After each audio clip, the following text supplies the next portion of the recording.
Good morning students. I am Archana Gupta, your accountancy lecturer. और हम पढ़ रहे थे हमारा चैप्टर फिफ्थ है हमारा कंपनी में। मैंने आपको पढ़ाया अब तक कंपनी में शेयर्स और issue of shares and share को इशू करते हैं हम दो तरीके से, प्रीमियम पर और आपके एट पार। लेकिन मैं अब पढ़ा रही थी आपको, लास्ट जो वीडियो था हमारा वो डिबेंचर से रिलेटेड था।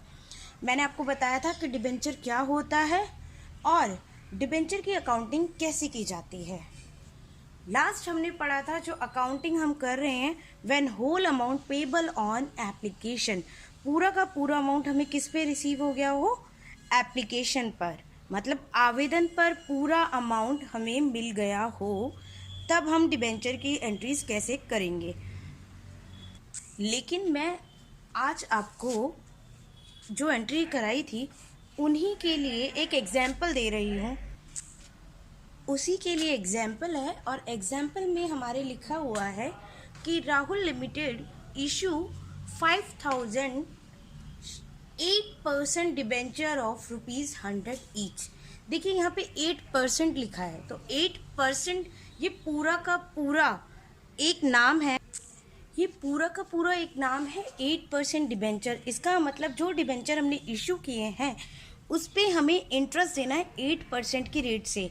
कंपनी उस पर 8% की दर से ब्याज देगी डिबेंचर होल्डर्स को, ठीक है। तो ऑफ ₹100 ईच, और एक डिबेंचर की वैल्यू कितनी है, 100। All amount of debenture payable on application, yes, पूरा का पूरा क्वेश्चन में लिखा है कि पूरा अमाउंट हमने एप्लीकेशन पे कर दिया। जो पब्लिक है उससे डिबेंचर को का पूरा अमाउंट एप्लीकेशन पे किया है। And all amount receive from debenture holders on time, yes, debenture holder से सभी से पूरा का पूरा अमाउंट समय पर प्राप्त हो गया। गिव एंट्रीज, यस, राहुल ने ₹100 वाले 5000 8% ऋण पत्र जनता को निर्गमित किए। यस, ऋण पत्रों की समस्त राशि आवेदन पर देय है। सभी ऋण पत्र धारकों को द्वारा समय पर राशि का भुगतान कर दिया गया। आवश्यक प्रविष्टियां दीजिए। यस, अब नीचे देखिए मैंने रेड मार्कर से एक लाइन लिखी है कि यदि ऋण पत्रों का निर्गमन एट पार हो, मतलब समूल्य पर हो, एट प्रीमियम मतलब प्रीमियम पर हो, और एट डिस्काउंट मतलब बट्टे पर हो, तो इस सिचुएशन में आपको, मतलब आपके पास कितने केस हैं, 3 पर, यही एंट्री आपको 3 करा के दिखानी है। जैसे मैंने उस दिन वो 3 बताई थी एंट्रीज, प्रीमियम की बताई थी अलग से, डिस्काउंट की अलग से बताई थी, और एट पार की अलग से बताई थी।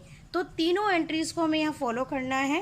क्वेश्चन हमारा है 5000 हमारे डिबेंचर हैं, और इंटरेस्ट रेट का यहाँ पे आप अगर देखेंगे तो सिर्फ कब यूज़ में होगा, जब हम डिबेंचर को क्रेडिट करते हैं, तब इंटरेस्ट रेट का यूज़ हम करेंगे। लिखने में हमें कोई भी किसी भी तरह का इंटरेस्ट अभी निकालना नहीं है। देखिए अब मैं आपको एंट्रीज करके दिखाती हूँ। देखिए केस फर्स्ट हम करते हैं अब, when debenture issued at par, yes, जब डिबेंचर हमने समूल्य पर इशू किए हों, मतलब निर्गमित किए हों, तो ये केस कौन सा है, हमारा फर्स्ट केस।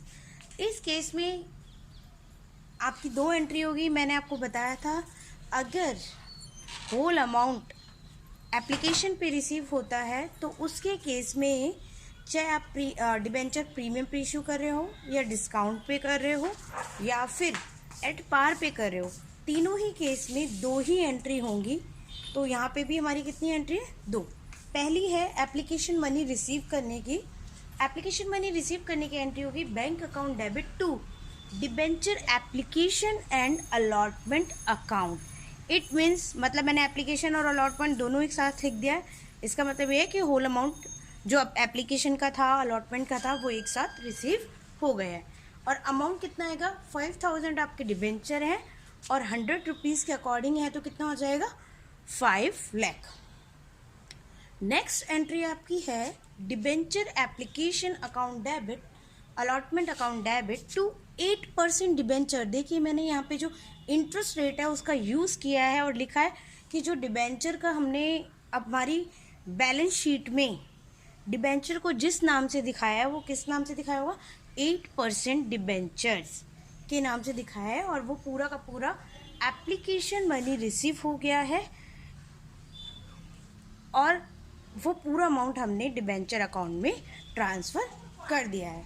5 लाख रिसीव हो और 5 लाख ही आपने डाल दिया। आपको याद होगा जो सेकेंड एंट्री हम शेयर के टाइम करते थे वो क्या करते थे, share application and allotment account debit to share capital.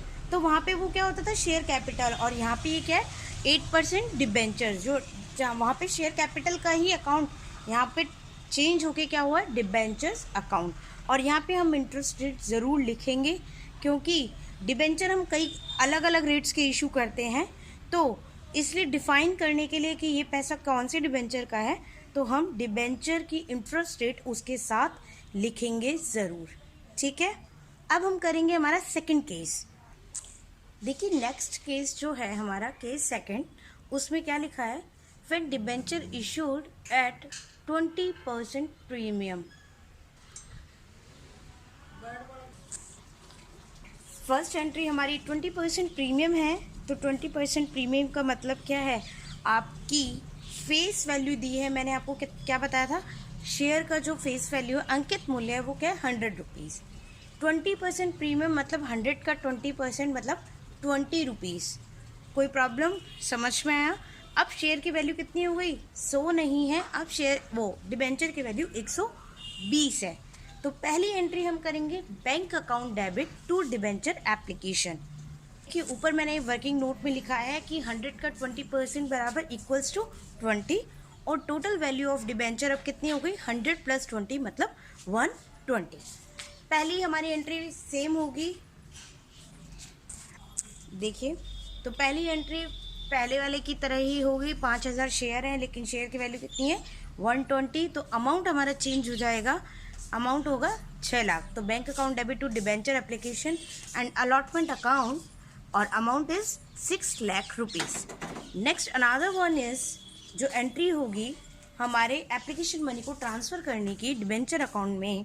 तो देखिए मैंने रेड मार्कर से जो चेंजेस हैं वो लिख के बता दिए हैं आपको कि debenture application and allotment account debit entry same है जैसे पहली थी, बस एक चीज़ और जुड़ गई है, 8% डिबेंचर और 2 सिक्योरिटी प्रीमियम। जो डिबेंचर एप्लीकेशन एंड अलॉटमेंट है, क्योंकि हमने 6 लाख से एप्लीकेशन रिसीव की है तो उसे ट्रांसफ़र करने का अमाउंट भी कितना होगा 6 लाख। आती है बात कि डिबेंचर का जो ट्रांसफ़र अमाउंट है वो कैसे करना है। 8% डिबेंचर अमाउंट पे हम कितना करेंगे 100 रुपये के हिसाब से, 100 रुपीज़ के हिसाब से, बिकॉज शेयर की वैल्यू कितनी है 100। तो 5 लाख आ जाएगा आपका डिबेंचर्स अकाउंट में और 2 सिक्योरिटी प्रीमियम में आएगा आपके 5000 × 20 मतलब 1 लाख रुपए। अब समझ में आया कि प्रीमियम और एट पार पे क्या डिफरेंस है। और नेक्स्ट हमारा है, क्योंकि ये डिबेंचर और डिबेंचर डिस्काउंट पर भी इशू हो सकता है, तो हम थर्ड एंट्री करेंगे, थर्ड केस करेंगे हम 20% डिस्काउंट का।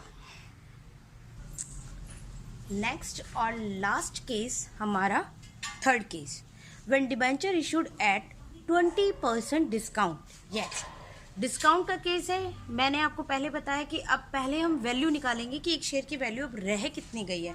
तो वर्किंग नोट में देखिए 100 × 20/100 मतलब 20% आप ऐसे ही निकालेंगे, कितना है 20 रुपीज़। चूँकि डिस्काउंट क्या है हमारा लॉस, तो हम फेस वैल्यू में से अब क्या कहेंगे, क्या वो फेस वैल्यू बढ़ी है या घटी है। तो अब वो फेस वैल्यू घट गई है। पहले उसकी फेस वैल्यू 100 रुपये थी, प्रीमियम के केस में वो वैल्यू बढ़ गई थी 20 रुपये, तो उसकी वैल्यू हो गई थी 120। लेकिन डिस्काउंट के केस में उसकी वैल्यू घट गई है तो 20 रुपये, तो अब उसकी वैल्यू बची है 80। तो डिस्काउंट के बाद एक डिबेंचर की फेस वैल्यू कितनी रह गई है 80 रुपये। नेक्स्ट अब आ जाइए एंट्रीज पर। पहली एंट्री सेम होगी, bank account debit to debenture application and allotment, लेकिन अमाउंट में ही फ़र्क है। प्रीमियम में हमने बढ़ाकर किए थे अमाउंट से एंट्री, लेकिन अब हम किससे करेंगे, एक्चुअल अमाउंट हमें किससे मिलेगा 80 रुपये के हिसाब से ना। हम डिस्काउंट दे रहे हैं वो हमारा लॉस है, जनता से तो हम कितने मांगेंगे, 100 रुपये की जगह 80 रुपये। तो जो एप्लीकेशन मनी रिसीव्ड होने की एंट्री है वो होगी आपकी 4 लाख से, 5,000 इंटू 80 रुपये के हिसाब से। नेक्स्ट आती है आपकी सेकेंड एंट्री। सेकेंड एंट्री में debenture application and allotment account, क्योंकि आपने 4 लाख से अगर उसे क्रेडिट किया है तो डेबिट भी कितने से करोगे, 4 लाख से। तो हमने 5,000 इंटू 80 डेबिट कर दिया। मैंने आपको एंट्री में बताया था उस दिन कि discount on issue of debenture account, यहाँ डेबिट हो रहा है। देखिए डेबिट हो रहा है, और डेबिट का मतलब क्या है, ये हमारा नुकसान है। प्रीमियम हमारा क्रेडिट हुआ था जबकि डिस्काउंट हमारा डेबिट हो रहा है। डेबिट होने पर अमाउंट कितना आएगा, 5,000 इंटू 20, क्योंकि वही अमाउंट हमने डिस्काउंट पे 20 रुपये के हिसाब से हमें लॉस हुआ है। और 28% डिबेंचर अकाउंट, और 28% डिबेंचर, क्योंकि जो डिबेंचर का अमाउंट है वो कितना था, हमने 5 लाख था, 5,000 इंटू 100 के अकॉर्डिंग वो एंट्री हो जाएगी। 5,000 इंटू 100 के अकॉर्डिंग वो एंट्री होगी, तो अमाउंट होगा 5 lakh. Application money transfer to debenture account at 20% discount, 20% discount. तो आपको समझ में आए ये 3 केसेस। आज हमने उसी चीज़ को पढ़ा है। अब हम नेक्स्ट जो पढ़ेंगे वो अलग अलग अमाउंट रिसीव की एंट्री पढ़ेंगे, ठीक है। अगर किसी को भी कोई प्रॉब्लम है तो आप मुझसे पूछ लीजिएगा।